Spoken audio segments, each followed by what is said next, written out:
umaga. Hindi po sapat ang aming katulungan, aming kalakasan. At dalangin po namin, Panginoon, na ito po ang pinaka-importante na kailangan namin. Ang marinig namin ang iyong mga salita. Maranasan namin ang iyong kapangyarihan. Sa ganitong paraan, Panginoon, mag-grow kami individually at bilang isang iglesia at mag-glorify ang iyong pangalan. Sa pangalan po ng aming Panginoong Yesus. Amen. Napag-aralan po natin last Sunday ang pagtawag po ng Panginoon kay Abraham sa pananampalataya. Ngayong umaga, titignan natin ang buong chapter ng Genesis chapter 12. At kung titignan po natin, ito po ay equally divided sa dalawa. Magmula verse 1 to 9, makikita po natin ang mga sunod-sunod na tagumpay ng pananampalataya ni Abraham. Pero magmula verse 10 to 20 ay ipapakita sa atin ang mga sunod-sunod na kabiguan naman ng pananampalataya ni Abraham. Ang tagumpay at kabiguan ng pananampalataya ni Abraham ang siya rin makikita sa ating buhay bilang mga Kristiyano. Kasama sa chapters ng buhay nating mga mananampalataya ang mga tagumpay at kabiguan. At sa bandang huli, makikita natin kung paano iningatan, sinustain, ni-restore ng Panginoon si Abraham na kahit pala ang kabiguan ay parte ng pagkilos ng Panginoon upang makamit niya ang kanyang layunin sa buhay natin, sa buhay ni Abraham, na maging kamukha ng ating Panginoong Yesus. So titignan natin ng mabilis. Una, ang mga tagumpay ni Abraham bilang mananampalataya, ang kanyang pagsunod, pananampalataya sa salita ng Panginoon. At meron tayong mga maikli at mabilis na lessons na makikita.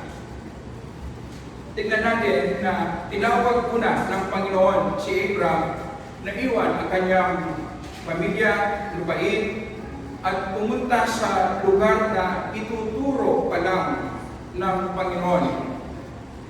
Makikita po natin na later pa sasabihin ng Panginoon kay Abraham na ang lugar na kanyang ibibigay ay ang Kanaan. Ibig sabihin po, sumunod si Abraham na nakabase lamang sa kung ano ang sinabi ng Panginoon sa kanya, na hindi niya fully naunawaan kung bakit ito iniutos ng Panginoon. Si John Calvin, sabi niya, mas maganda na sumunod sa salita ng Panginoon na nakapikit ang mata kaysa sundin natin ang ating sariling kalooban kahit na ito ay naunawaan natin. Si Richard Phillips sa kanyang commentary, ang sabi niya, mercy ng Panginoon na hindi agad-agad ipinapahayag sa atin ng Panginoon ang lahat ng gusto niyang gawin sa ating buhay. Ang lahat ng gusto niyang ipagawa sa atin. Kasi hindi po natin kakayanin. Kung noong una pa lang akong tinawag ng Panginoon sa pananampalataya, sinabi niya lahat ng aking pagdadaanan at kung ano ang ipapagawa niya sa akin, hindi ko kakayanin. Baka tumalikod ako. So may mga stages ang pagbibigay linaw ng Panginoon sa direction at kung ano ang ipinapagawa niya sa atin bilang mga mananampalataya. At ang bawat stage na ito ay binibigyan niya tayo ng kalakasan ng maturity na makayanan nating gawin ang kanyang kalooban. Hindi naunawaan ni Abraham kung bakit siya tinawag ng Panginoon na iwan ang kanyang pamilya, ang kanyang lupain, at papuntahin sa isang lugar na hindi niya alam kung saan. Nagtiwala siya sa hubad na salita ng Panginoon. Ito po ang tagumpay ng kanyang pananampalataya. Susunod, meron tayong masisilip na obedience ni Abraham dito na hindi po obvious sa ating text. Sa Gawa chapter 7, kung saan nag-preach si Stephen patungkol kay Abraham, sa verse 2, ang sabi ni Stephen, ang Diyos ng kaluwalhatian ay nagpakita kay Abraham na ating ama noong siya'y nasa Mesopotamia bago siya nanirahan sa Haran. Sa Genesis chapter 12, si Terah at si Abraham ay nasa Haran po. Pero ang sabi ni Stephen, tinawag ng Panginoon si Abraham nung siya ay nasa Mesopotamia, sa Ur. So ang ibig sabihin po, kailangan natin bumalik sa Genesis chapter 11 na kung saan doon tinawag ng Panginoon si Abraham at kasama ang kanyang ama na si Terah, sila po ay pumunta sa Haran. At ang sabi po ni Stephen sa verse 4 ng chapter 7 ng Gawa, pagkatapos mamatay ng ama ni Abraham, ay umalis ito sa Haran at pumunta sa Kanaan. Ang tanong sa atin, ano ang ibig sabihin na namatay ang kanyang ama? Si Joel Wiki ang nakasilip po ng ganito. Sa Genesis chapter 11 verse 26, sinasabi doon na ipinanganak ni Terah si Abraham noong siya ay 70 years old. Gamitin natin ang ating mathematics. Sa Genesis chapter 12 verse 4 naman, umalis si Abraham sa Haran nung siya ay 75 years old. So 70 plus 75 equals 145. So ang ibig sabihin po, 145 years old pa lang ang tatay ni Abraham nung siya ay umalis mula sa Haran papuntang Kanaan. Ang ibig sabihin, nabuhay pa siya ng 60 years kasi po sinasabi sa Genesis chapter 11 verse 32 na nabuhay si Terah, na tatay ni Abraham, ng 205 years. So 205 minus 145, 60 years. So ang ibig sabihin po, nung sinabi ni Stephen na nung namatay ang tatay, ama ni Abraham, ay tumungo siya sa Kanaan. So ang ibig sabihin po, malamang ito ang nangyari. Hindi sang-ayon ang ama ni Abraham sa kanyang pananampalataya. Ayaw niyang iwan ang kanyang mga Diyos-Diyosan.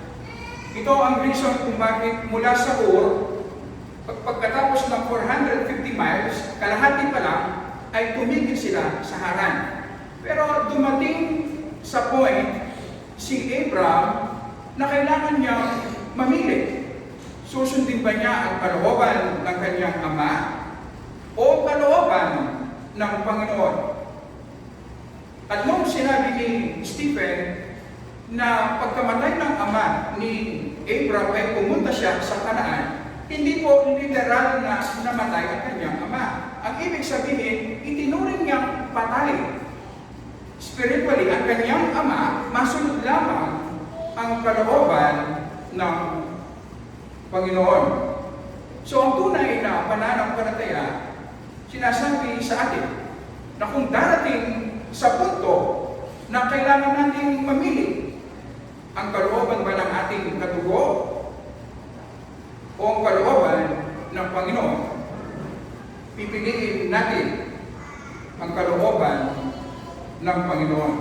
Sa Matthew chapter 10, verse 37, sino man ang magmahal ng ama at ina ng higit sa akin ay hindi karapat dapat. Yan ang sabi ng ating Panginoong Hesus. Pinili ni Abraham na sundin ang kalooban ng Panginoon kahit na ibig sabihin nito ay iiwan niya ang kanyang ama. Isa sa tagumpay ng pananampalataya ni Abraham. Susunod, makikita po natin na nanampalataya si Abraham sa mga pangako ng Panginoon. Sa Genesis chapter 12, verses 2 and 3, basahin ko po, gagawin kitang isang malaking bansa. Ito ang pangako ng Panginoon kay Abraham. Ikaw ay aking pagpapalain. Gagawin kong dakila ang iyong pangalan at ikaw ay magiging isang pagpapala. Pagpapalain ko ang magbibigay ng pagpapala sa iyo at susumpain ko ang mga susumpa sa iyo. At sa pamamagitan mo, ang lahat ng angkan sa lupa ay pagpapalain. Mabilis po nating tignan ang mga pangako ng Panginoon. Una, gagawin siyang isang malaking bansa. Alam natin na imposible ito dahil nga bahog si Sarah na asawa ni Abraham. Pero ba't laging ganito? Ang mga gustong gawin, ang mga pangako ng Panginoon sa ating paningin, imposible. Pero ito yung nag-magnify sa power ng Panginoon. Bahog si Sarah, pero ang sabi, ang pangako ng Panginoon, gagawin kitang isang malaking bansa. At nagkaroon ng katuparan nito, una kay Isaac, pangalawa sa bayan ng Israel, at panghuli sa New Testament, makikita natin, ang katuparan nito ay ang church sa pamagitan ng ating Panginoong Hesus. Sa New Testament, ang bayan ng Panginoon ay ang church. Pangalawang pangako, ang provision ng Panginoon. Pagpapalain siya ng Panginoon. Ang ibig sabihin, ibibigay ng Panginoon ang lahat ng kanyang material na pangailangan. Pero spiritually, magiging useful si Abraham. Ito ang pangako ng Panginoon kay Abraham at sa atin din ngayon. Pagdating sa ating material na pangailangan, ibibigay ng Panginoon kung ano lang ang ating kailangan. Ito ang pangako niya. Pero spiritually, mararanasan natin ang prosperity ng mga gospel blessings. Pangatlong pangako, protection. Pagpapalain ng Panginoon ang mga magbibigay ng pagpapala kay Abraham at susumpain ang mga susumpa kay Abraham. Ito po ang gusto kong masilip natin. Alam natin na naniwala, nanampalataya si Abraham sa mga pangako ng Panginoon dahil mamaya makikita natin na buhay siya ayon sa mga pangako ng Panginoon. Pero ito po ang gusto kong masilip natin. Merong pinahiniwan ang Panginoon kay Abraham. Ang kanyang lupain, pamilya, tahanan. Pinahiniwan ng Panginoon ang security ni Abraham. Kanyang pamilya, ang kanyang comfort zone, ang kanyang identity. Pero merong ibinibigay na kapalit. Ang Panginoon, ang kapalit ay bansa. Ang kapalit ay provision, protection, ang Kanaan. Pero ang problema ganito. Ang mga pinaiiwan ng Panginoon, nakikita ni Abraham by sight. Nakikita niya ang kanyang pamilya na iiwan. Nadarama niya ang bigat na kung iiwan niya ang kanyang lupain at pamilya. At ang mga pangako na ibibigay, susupply ng Panginoon, makikita lamang niya by faith. Ito ang dilemma natin, tayong mga mananampalataya. Palagi, ang Panginoon, kapag meron siyang pinaiiwan, meron siyang provide. Pero ang problem, yung provision niya, makikita lang natin by faith. Pero yung pinaiiwan niya, nakikita natin by sight. Ang ibig sabihin po, para makasunod tayo at makita natin yung mga pangako ng Panginoon, kailangan natin ng spiritual life. At ang spiritual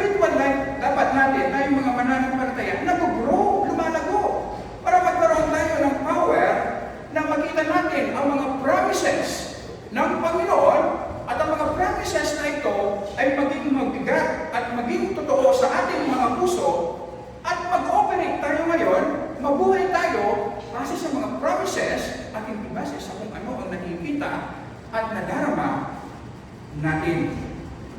Halimbawa, sinabi ng ating Panginoong Yesus, sino man ang isuko niya ang kanyang buhay, ibigay niya ang kanyang buhay sa Panginoon, so pinaiiwan ng Panginoon ang ating buhay. Anong kapalit? Bibigyan niya tayo ng eternal life. Yung pinaiiwan niya, nakikita natin, nadarama natin, na-enjoy natin. Pero hindi natin nakikita yung eternal life. So kailangan ng spiritual power. Kailangan mag-operate ang ating pananampalataya upang mabuhay tayo by faith at hindi by sight. Ngayon natin makikita ang strength ng pananampalataya ni Abraham. Hindi lamang niya iniwan ang kanyang tahanan, ang kanyang pamilya, iniwan ang kanyang ama, kundi pumunta siya sa lugar na ituturo pala ng Panginoon sa kanya. At makikita natin na nabuhay siya bilang isang pilgrim, manlalakbay, at kinlaim niya ang mga promises ng Panginoon sa kanya. Nabuhay siya by faith. Basahin po natin verses 6 to 9.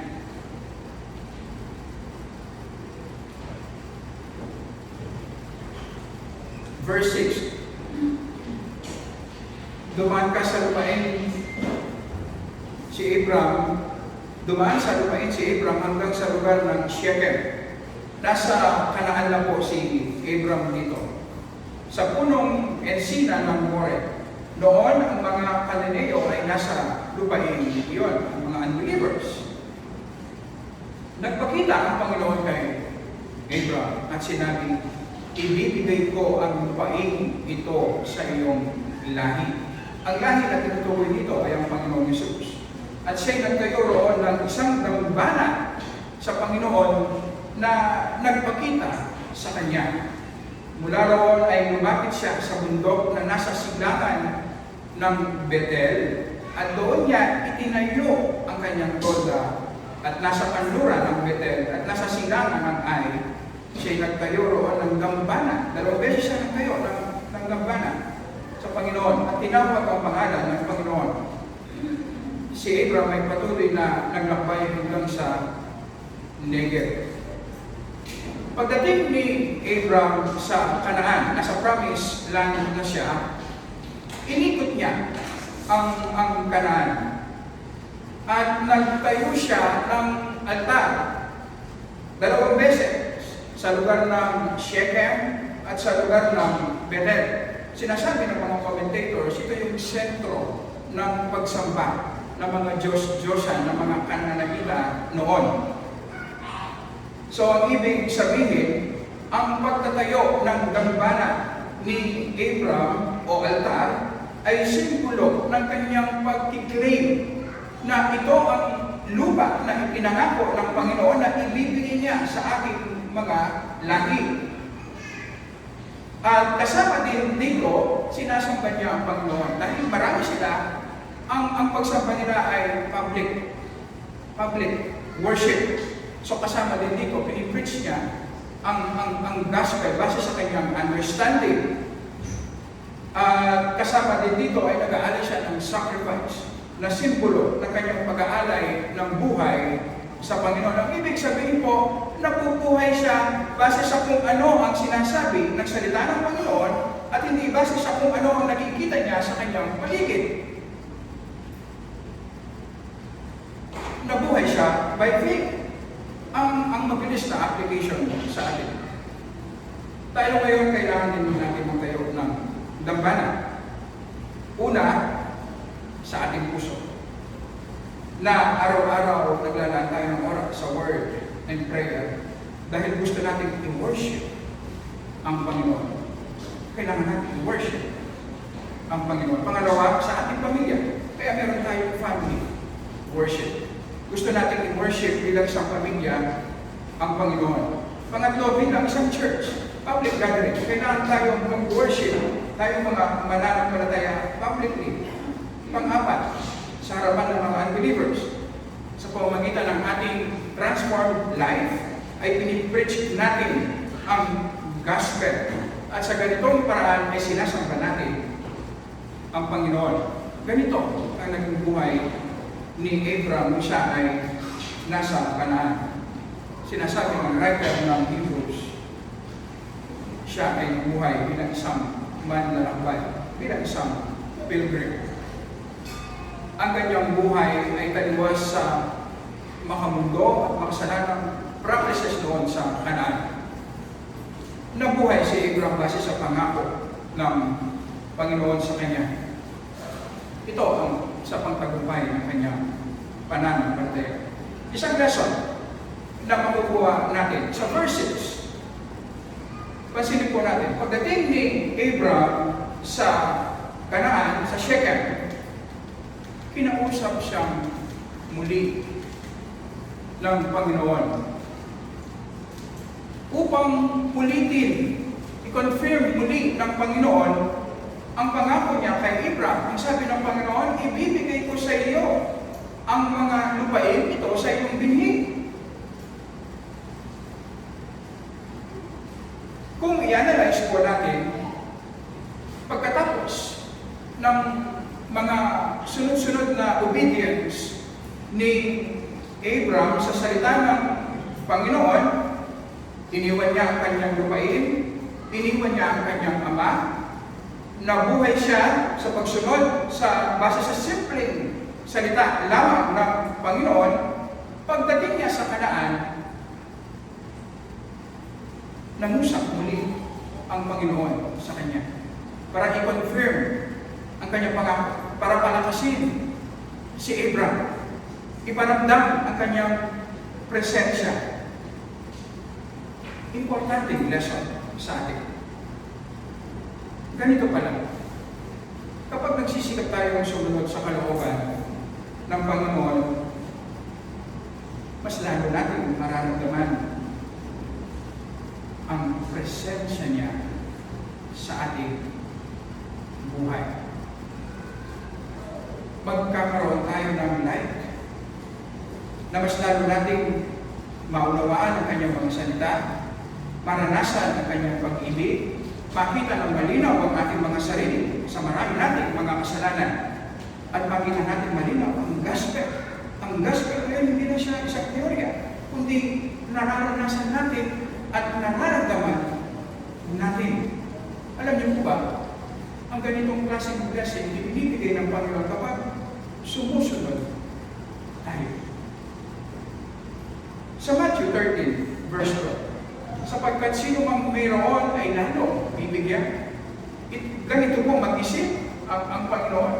Sino man ang mayroon, mas lalo siya bibigyan ng Panginoon. Kung ikaw ay susunod, mas lalo kang bibigyan ng light, ng power ng Panginoon para makasunod ka pa.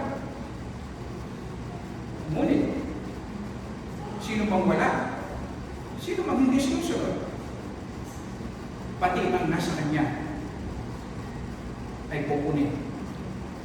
Makikita natin mamaya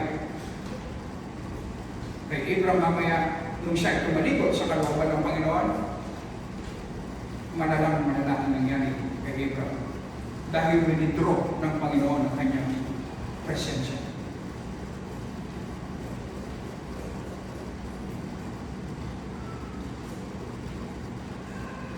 Importante sa atin ang obedience.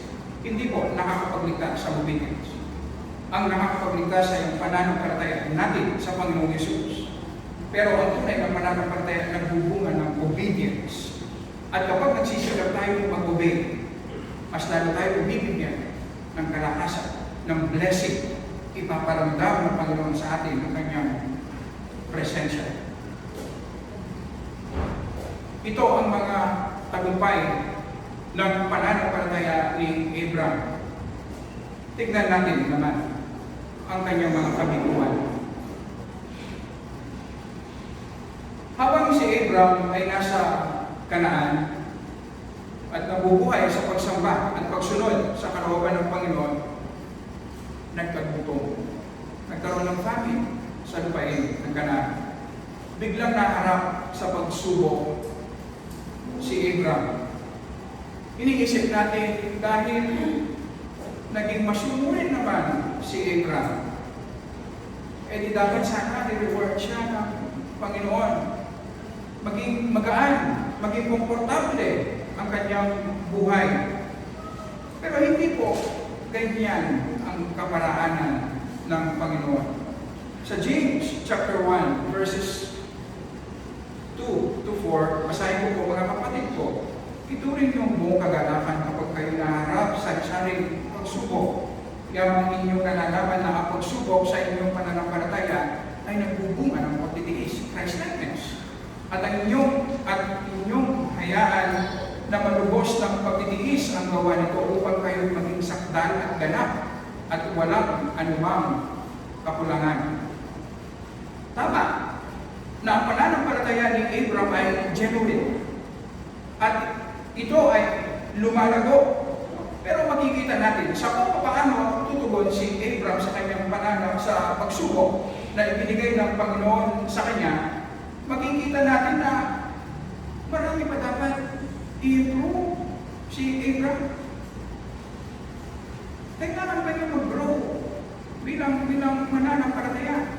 Kung gusto niya maging useful sa Panginoon. At ito ang layunin ng Panginoon. Gusto mo ng Panginoon na mag-grow pa ang pananampalataya ni Abraham. At ang gagamitin ng Panginoon bilang instrumento ay ang pagsubok. Right? Ang sinasabi sa atin, kung tayo ay sumusunod sa kalooban ng Panginoon, nagsisikap, expect natin ang pagsubok sa buhay natin bilang mga mananampalataya. Mali po ang kaisipan na kung tayo ay nasa ilalim ng pagsubok, ay automatic na meron na tayong ginagawang kasalanan. Kaya pinapahirapan tayo ng Panginoon. Si Abraham ay nasa Kanaan. Sumusunod siya sa kalooban ng Panginoon, pero binigyan siya ng matinding pagsubok. So ang layunin ng pagsubok ay hindi parusahan tayo sa ating mga kasalanan, kundi para mag-grow pa, i-strengthen ang ating pananampalataya.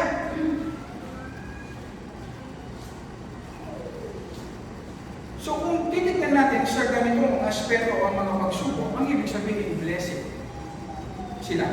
Blessing ang mga pagsubok na pinagdadaanan natin dahil ang layunin ng Panginoon ay i-grow, i-exercise ang ating spiritual muscles upang mag-increase ang ating usefulness, mag-grow ang ating pananampalataya.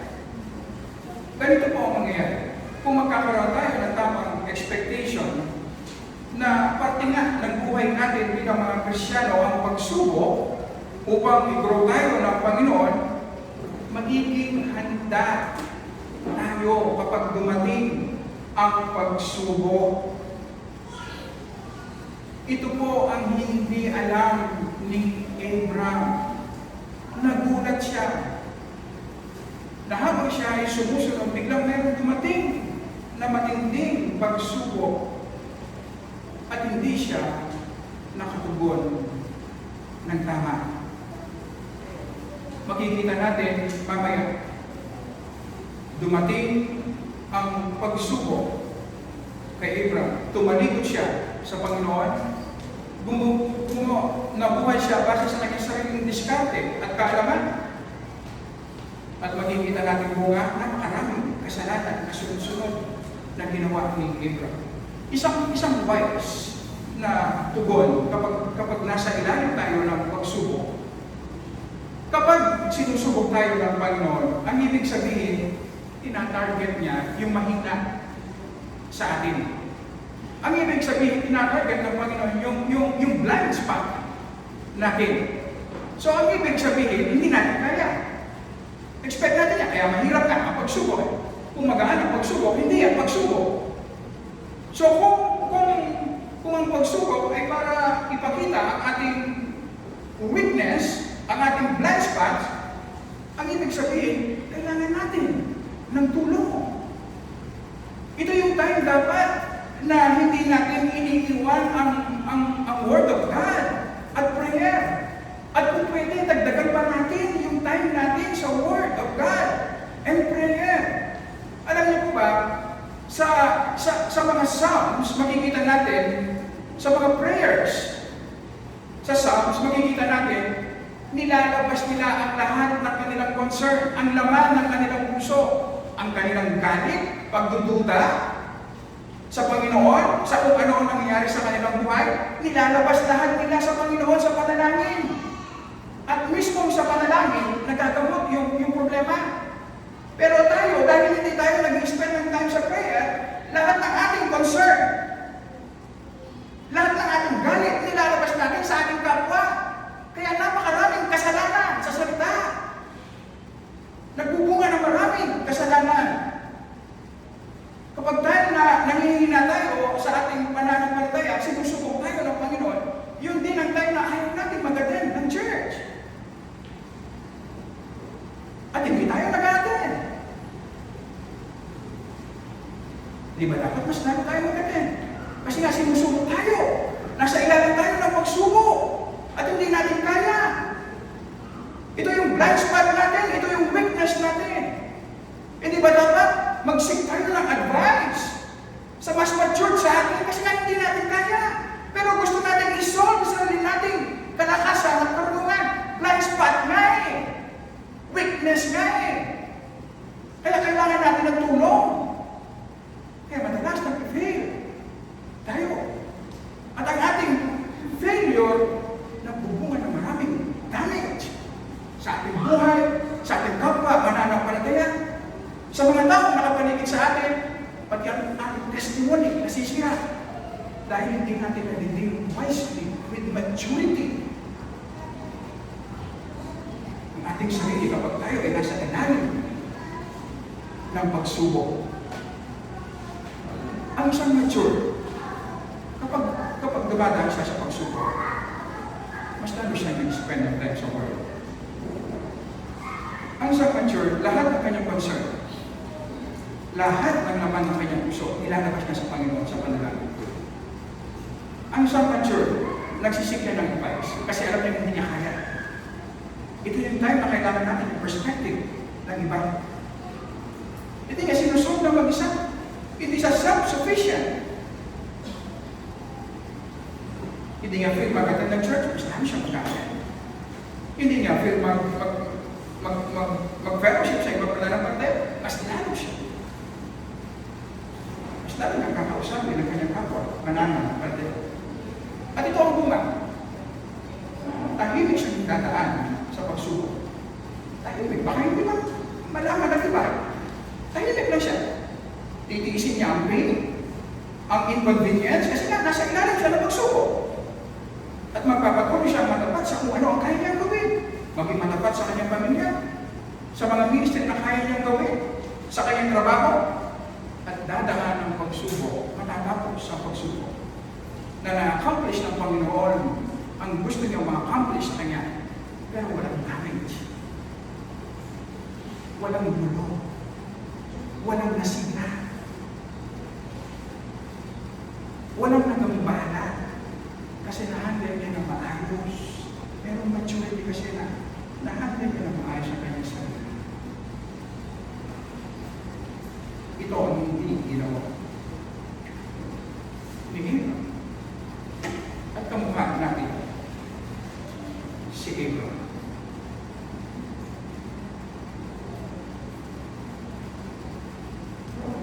Hindi aware si Abraham na nasa ilalim siya ng pagsubok. Kaya dumiskarte siya kasi sa kanyang sarili, karunungan. Ano ang nangyari? Nilagay niya sa langanin ng kanyang asawa. Gumawa siya ng maraming kasalanan. At ito pa, mamaya, titignan natin, nakaranas siya ng public disgrace. Matinding review, public. Yan ang mangyayari sa atin kapag hindi natin ma-handle ng tama ang ating sarili kapag tayo sinusubo ng Panginoon. Magdudulot ng malaking damage sa atin. Pero hindi naman kailangan maranasan ng mga damage na ito. Kailangan na natin i-handle ng tama ang ating pagsubo. Sa pagsubok na ibinigay ng Panginoon kay Abraham, makikita natin si Abraham na lumalakad siya by sight, hindi by faith. Nagkaroon ng taggutom. Ito po natin, nagkaroon ng taggutom sa Kanaan. Sa Kanaan siya pinapunta ng Panginoon. Sa tagpong ito ng buhay ni Abraham, kalooban ng Panginoon na mag-stay siya sa Kanaan. Ang tanong, meron ang taggutom eh. Pero kung nag-iisip si Abraham, hindi ba siya kayang bigyan ng pagkain ng Panginoon kahit sa gitna ng taggutom? Hindi ba kayang gawin ng Panginoon yan?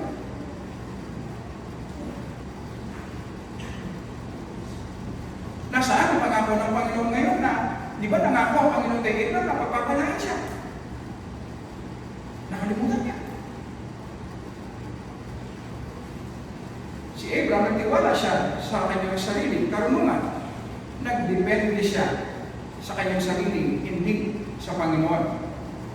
Ang ginawa ni Abraham ganito, bumaba si Abraham sa Ehipto upang manirahan doon sapagkat mahigpit ang taggutom sa lupain. Sa Bible, palagi kapag sinasabing Egypt, sumisimbolo ito ng makamundong kasalanan, makamundong kaparaanan, kaisipan, resources ng mundong ito. Dahil mayroong Nile River sa Egypt, kapag mayroong taggutom, ito ang nagbibigay ng kasiguraduhan na yung kanilang mga halaman ay magbubunga kasi may tubig. So, ang ibig sabihin po, lahat ng ibang bansa, kapag nakakaranas sila ng taggutom, automatic pumupunta sila sa Egypt. Parang sa panahon natin ngayon, kapag ang isang Kristyano ay lumalakad by sight, hindi siya nagtitiwala sa Panginoon, kundi sa kanyang sarili, karunungan at kaparaanan. Kapag nagkukulang ang kanyang income, kahit saan din magtatrabaho siya. Bakit? Kasi kulang ang kanyang income eh. Kaya kailangan niyang suwayin ang utos ng Panginoon. Pati Sunday, kailangan niya magtrabaho. Kapag tumatanda na, ang isang Kristyano na single, tumatanda na, wala pang asawa, pwede na kahit sino, kahit hindi Kristyano, kasi tumatanda na eh. Hindi ba yan ang kaparaanan ng mundong ito? Kung gusto mong umasenso, kailangan mo magkompromiso. Kung hindi ka magkompromise, hindi ka asenso. Yan ang kaisipan at kaparaanan ng mundong ito. Ganyan ang ginawa ni Abraham. Nagkaroon ng taggutom. Gusto ng Panginoon mag-stay sa Kanaan. Wala nga pagkain eh. May pagkain sa Egypt, kaya pumunta siya sa Egypt. Ang isang kapansin-pansin po, mabilis yung pagkalunod ni Abraham sa kasalanan. Sa verse 11 hanggang 13, basahin natin para ma-appreciate ko na. Nang siya'y malapit na sa Ehipto, sinabi niya kay Sarai na kanyang asawa, alam kong ikaw ay isang babaeng maganda sa paningin, at kapag nakita ka ng mga Ehipsyo, ay kanilang sasabihin, ito'y kanyang asawa, at ako'y kanilang papatayin. Subalit hayaan kanilang mabuhay. 13, sabihin mong ikaw ay aking kapatid. Sinungaling ka. Yan ang sabi ni utos ni Abraham kay Sarah. Sinungaling ka. Sabihin mong ikaw ay aking kapatid upang ako'y mapabuti. Dahil sa iyo at upang ang buhay ko'y makaligtas dahil sa iyo.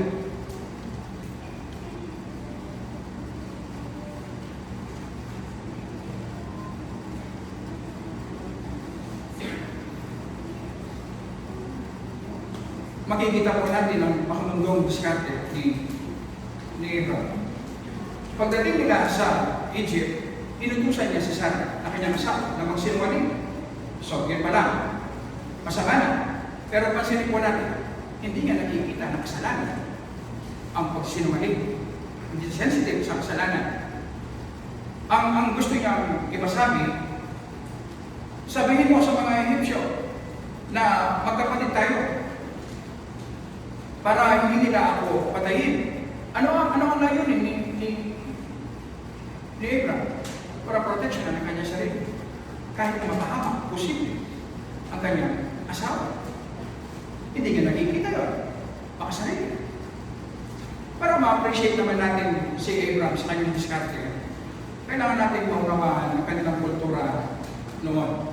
Noon, kapag wala ang ama, ang anak na lalaki ang makikipag-negotiate sa kanyang kapatid na babae patungkol sa kasalan. So, ang iniisip ni Abraham ganito, kailangan natin magkaroon ng time.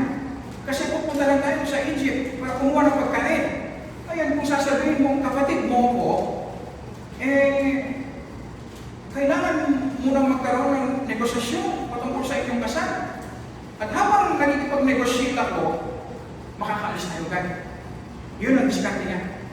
Walang masasaktan. Sandali lang ito, gagawin natin.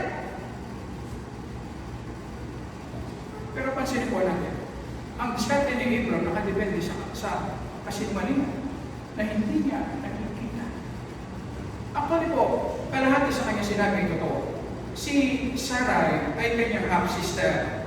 Isa lamang ang kanilang ina. Pero nagsinungaling pa rin si Abraham. At sa kanyang diskarte, makikita natin yung deception, manipulation.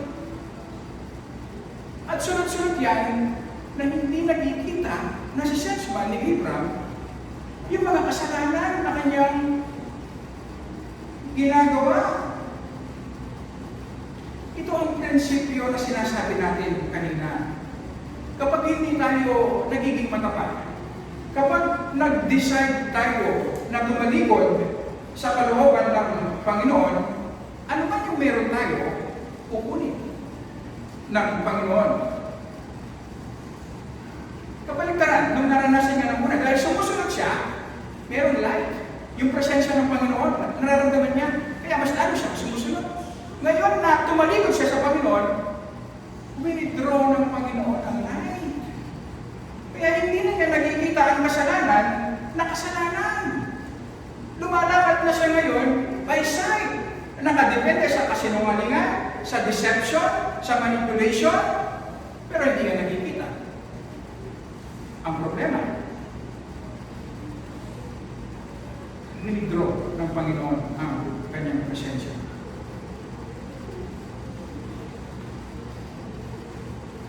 Kung alam natin ang ganito pala ang prinsipyo ng Panginoon, magiging maingat tayo na hindi magkasala.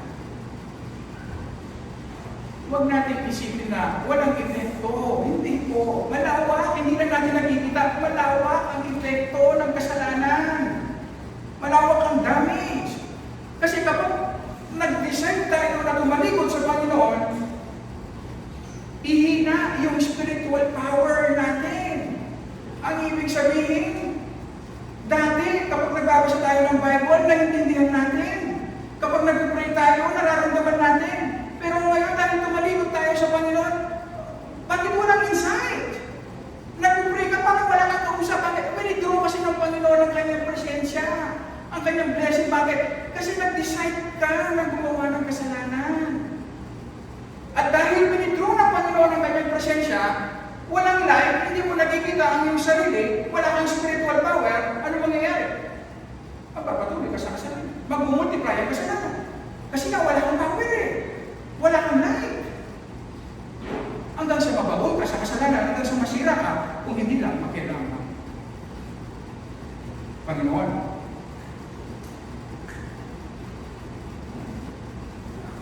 Ang pagkakaiba ni Abraham nung siya ay sumusunod sa kalooban ng Panginoon, siya ay nabubuhay by faith. Kung ano yung mga promises ng Panginoon sa kanya, dahil meron siyang spiritual power, nakikita niya yung mga promises ng Panginoon sa kanya at nabubuhay siya base sa mga promises na yun. At ngayon, nung siya'y nahulog sa kasalanan, nabuhay siya by sight. Hindi niya nakikita ang mga pangako ng Panginoon. Nag-ooperate siya ngayon base sa kung ano ang nakikita lamang ng mata niya. Kung ano lamang ang naiisip ng kanyang utak. Hanggang doon na lamang si Abraham. So, ang solusyon po, ano kasi natin? Ang ating pananampalataya. Upang mag-operate tayo by faith, hindi by sight. Pansinin po ninyo, sa panahon na nasa ilalim ng kasalanan, si Abraham, wala kang makikita na nag-pray siya. Wala. Wala kang makikita na nagtayo siya, nagdambana, nag-worship siya. Wala. Wala kang makikita na kinausap siya ng Panginoon. Wala. So, ang ibig sabihin po, kung gusto natin mabuhay by faith, kailangan natin palakasin ang ating pananampalataya. Paano? Sa pamamagitan ng ating devotion sa Word and prayer. Kailangan natin i-feed ang ating spiritual life upang magkaroon tayo ng power at mag-operate tayo by faith.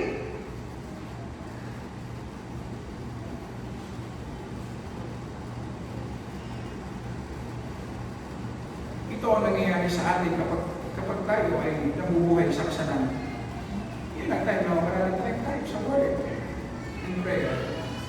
Yun ang time na matalikod din tayo kahit sa public gathering ng church. Walang self-examination, walang meditation ng Word. Sa Galatians chapter 5, verse 16, subalit sinasabi ko, sabi ni Apostol Pablo, lumakad kayo ayon sa Espiritu, by faith. At huwag ninyong bigyang kasiyahan ang mga pagnanasa ng laman. Ang laman nito ay tumutukoy sa yung part natin na makasalanan na hindi pa nag-born again. Kapag pinapabayaan natin ang ating time sa Word and prayer, araw-araw, ganito po ang mangyayari. Automatic, mag-ooperate yung laman natin. Lalakad tayo by sight. Yun po ang automatic. Mabubuhay at mag-iisip tayo na para bang hindi tayo pananampalataya. Hindi natin mararanasan yung joy, pleasure ng relationship natin sa Panginoon. So, ang ibig sabihin, hindi po optional ang pagkatayo ng altar araw-araw sa ating mga puso. Hindi po optional. Kailangan natin mag-worship. Kailangan natin sumamba upang lumakad tayo sa Espiritu, mapalakas ang ating pananampalataya at mabuhay tayo base sa mga pangako ng Panginoon. Mabuhay tayo by faith. Isa pang lesson na makukuha po natin kay Abraham. Kamukha natin bumiskarte si Abraham. Sa plano ni Abraham, nung inutusan niya ang kanyang asawa na magsinungaling, sabihin na magkapatid sila, sa isip ni Abraham, tansyado ang lahat. Hindi masasaktan ang kanyang asawa dahil aalis sila agad. Hindi sila magtatagal sa Egypt. Walang collateral damage. Ganyan mag-isip. Hanggang dito lang. Hindi lalagpas dito. Yan ang iniisip at plano ni Abraham. Walang ibang masasaktan. Sandali lang ito. Pero hindi ganoon ang nangyari. Sa verse 15, naging out of control ang situation. Nang makita siya, si Sarai, ng pinuno ng Paraon, siya'y kanilang pinuri kay Paraon. At dinala ang babae sa bahay ni Paraon. Hindi ito kasama sa plano ni Abraham. Ang nasa isip niya, magpapanggap lang sila at aalis sila agad. Pero ano nangyari ngayon? Kinuha ni Paraon yung kanyang asawa. Nawala ang kanyang asawa. Ang lesson sa atin, nag-iisip tayo na gusto natin i-entertain yung kasalanan. Talikod tayo. Madala na naman eh. Talikod tayo sa Panginoon. Pero yung pagtalikod natin, tansyado. Hanggang dito lang tayo. Pagkatapos nun, abalik tayo. Walang masasaktan, walang ibang damage. Hindi po totoo ang ganung klaseng kaisipan. Yun po ay galing kay Satan. Kasi lumalingan. Ganito po ang nangyayari para magkaroon tayo ng kalinaw. Kapag gumawa tayo ng kasalanan, ang ibig sabihin, magiging mahina yung spiritual power natin. So hindi na natin makikita ang kasalanan. Hindi na tayo magiging sensitive sa kasalanan. So ang ibig sabihin, ano ang power natin ngayon para makontrol ang ating sarili? Wala! So magpapatuloy yan. Ito pa, nasa mundo tayong nahulog sa kasalanan at palaging nag-o-offer ng alternative ang mundong ito at very active si Satan. Ito ang nangyari kay Jonas. Nung si Jonas, nag-decide siyang tumalikod sa Panginoon, agad-agad merong bangka, merong ship, papalayo sa Panginoon. Ganyan din. Kapag nag-decide tayo tumalikod sa Panginoon, lahat nakahanda na at mabilis yung pagkabaon natin sa kasalanan at hindi natin makokontrol. Ngayon, kung alam ni Abraham ang ganitong prinsipyo, baka nagdalawang isip siya na gumawa ng kasalanan. Kung alam natin ang ganitong prinsipyo, ang dadalawang isip ko tayo na gumawa ng kasalanan.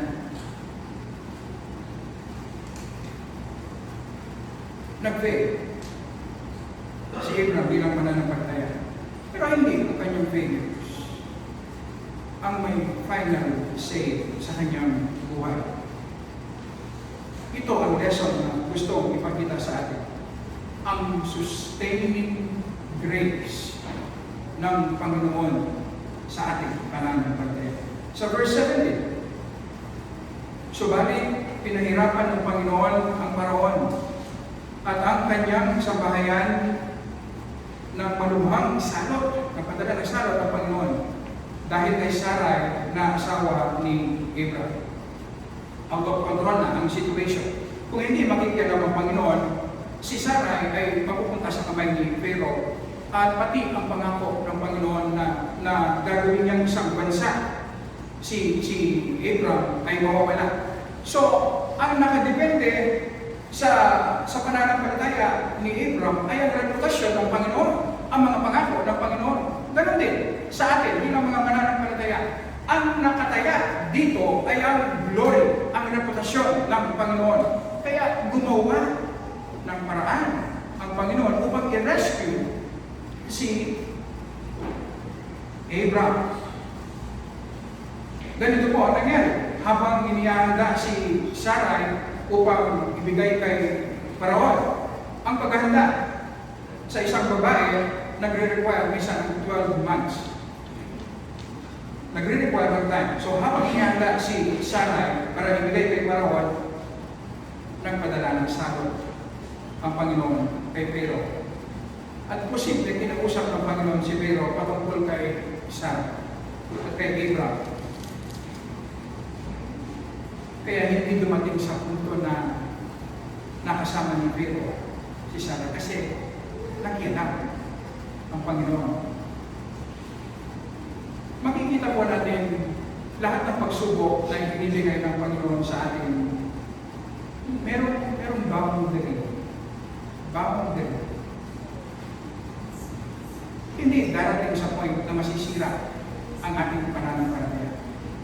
Kapag binibigyan tayo ng pagsubok ng Panginoon, ang sinisira ng Panginoon ay ang kasalanan, hindi ang ating pananampalataya. At yan ang makikita natin kay Abraham. Naglagay ng boundary ang Panginoon. Naglagay ng tamang limit. Kailanman, hindi yan ng Panginoon na masira ang kanyang layunin sa ating mga buhay. Kasi nakataya ang kanyang reputasyon. Ito ang kanyang glory. Sa verse 18 and 19, tinawag ng Paraon si Abraham at sinabi, ano itong ginawa mo sa akin? Bakit hindi mo sinabi sa akin na siya'y iyong asawa? Bakit mo sinabing siya'y aking kapatid? Na anupat siya'y aking kinuha upang maging asawa? Kaya ngayon, narito ang iyong asawa, siya'y kunin mo at umalis ka.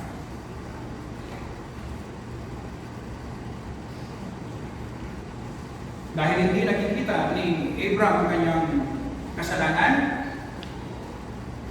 nagbigay ng severe mercy ang Panginoon. Imagine mo na, ang nag-rebuke sa kanya ay isang unbeliever. At nilecturan ni Pharaoh na isang unbeliever si Abraham patungkol sa morality. Ang tanong ni Pharaoh, bakit ka nagsinungaling? Bakit hindi mo sinabi na asawa mo pala si Sarah? Ano ang naging tugon ni Abraham? Wala. Napahiya. Publicly. Kahiyan ang malaki ang naranasan ni Abraham. Pero, kailangan natin itong tingnan na severe mercy. Kasi kailangan ni Abraham na makita yung kasalanan niya. Sa panahon na lumalakad tayo sa ating kasalanan, ang pinakaayaw natin ay yung sabihin na mali tayo. Kaya ka napapatuloy tayo kasi hindi natin nakikita yung kasalanan. Kaya meron severe rebuke na pinadala ang Panginoon. At alam niyo po ba, tumugon ng tama si Abraham. Alam natin yan. Kasi pagdating natin sa chapter 13, bumalik si Abraham sa Kanaan, kung saan nandun dapat siya. At nag-start siya tumawag muli sa Panginoon. Ang ibig sabihin, nag-repent siya at bumalik siya sa kanyang lakad bilang pananampalataya. Ganito po ang Bible. Matapat sa pagpapakita ng mga kasalanan ng mga mananampalataya. Kasalanan ni Abraham, hindi po tinatago ang mga kasalanan ng mga mananampalataya. Pinapakita ng malinaw. Hindi kasi ang pananampalataya ni Abraham ang sineselebrate ng Bible, kundi ang sustaining grace ng Panginoon sa ating pananampalataya. Ito po ang gusto ipakita sa atin, na mayroong Panginoon na nagsusustain, nag-iingat sa ating pananampalataya.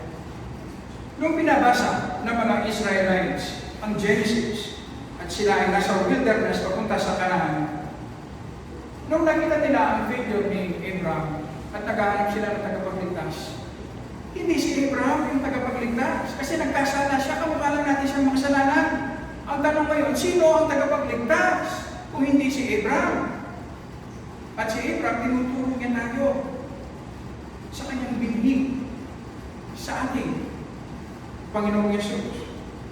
Ang ating Panginoong Yesus sa Matthew chapter 4. Pagkatapos ng kanyang baptism, sinabi mismo ng Diyos Ama sa kanya, ito ang aking anak na lubos akong nagagalak sa kanya.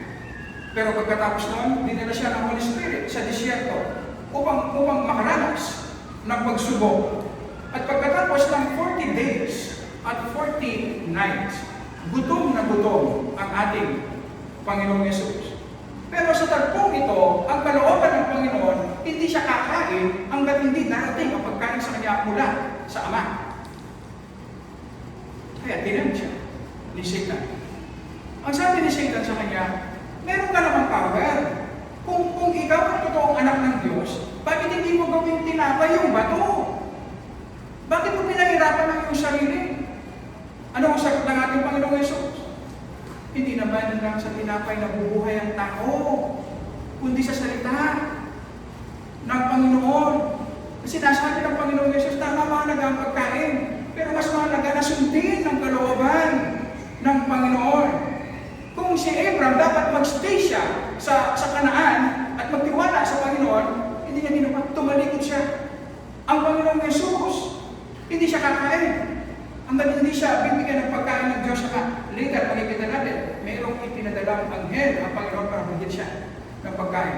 Pero hanggang hindi dumarating ang pagkain mula sa Ama, hindi siya kakain. Alam niyo po ba? Tiniis ng Panginoon Jesus. Hindi siya kumain. Sinunod niya ang kalooban. Makikita natin ang perfection ng kanyang holiness. Perfection ng kanyang pananampalataya. Alam niyo po ba, ginawa niya ng ating Panginoon Jesus bilang ating kahalipin. Upang tayo mga mahihina, makasalanan, tayo ay maging mabuting sa harapan.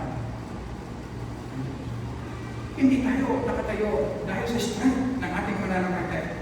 Nakatayo tayo sa harapan ng Panginoon dahil sa perfection ng pananampalataya ng ating Panginoon Jesus. At kapag nakita natin ang beauty ng perfection ng kanyang pananampalataya, magkakaroon tayo ng power na ma-overcome ang maraming pagsubok sa ating buhay. Sa mga hindi mananampalataya, kamukha natin si Abraham na makasalanan din, mahina. Kaya kailangan natin ng tagapagligtas. At ang tagapagligtas na sinasabi ni Abraham sa atin, ang Panginoong Yesus. Siya ang sumunod ng perfect sa mga kautusan na hindi mo kaya sundin. At siya rin nagbayad ng kasalanan sa krus bilang kahalili upang kung ikaw ay mananampalataya sa Kanya, magkakaroon ka ng buhay na walang hanggan. Kaya ang panawagan ng Panginoon, manampalataya ka kay Jesus para sa iyong kaligtasan. Tayo po ang dalangin. Napapasalamat po kami, Panginoon, sa iyong mga salita na nagbibigay na ubis na sa amin. Salamat po. Ang higit namin kailangan na makita ay hindi man ang obedience ni Abraham. Hindi man yung mga lessons sa kanyang failure, Panginoon. Ang kailangan namin makita ay ang aming Panginoon Jesus. Ang beauty ng kanyang perfection, ng kanyang pananampalataya. Ang iyong grace sa amin na tinanggap mo kami dahil sa perfection ng aming Panginoon Jesus. Kaya naman, kailanman, hindi mo kami iiwan, hindi mo kami pababayaan. Dahil kailanman, hindi mo i-deny ang iyong glory.